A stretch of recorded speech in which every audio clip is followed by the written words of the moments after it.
Hello guys, welcome back to the HardReset.Info channel. In today's video I'm going to tell you what to do if the screen rotation is not working in your INFINIX Hot 60i 5G.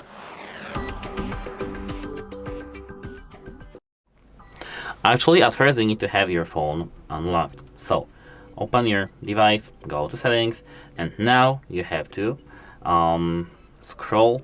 If you do see here this brightness, you have to just open it. If you don't see it, you have to just scroll to find this option. Here, scroll down again till you see the screen rotation. Of course, here it is called portrait lock. Disable it, enable it back again. This should fix your issue, but if it didn't, you have to restart the device to reset the sensors. So, hold the power button and tap restart and restart. This should fix your issue. If it didn't, you have to just contact the device support because your device may be just broken.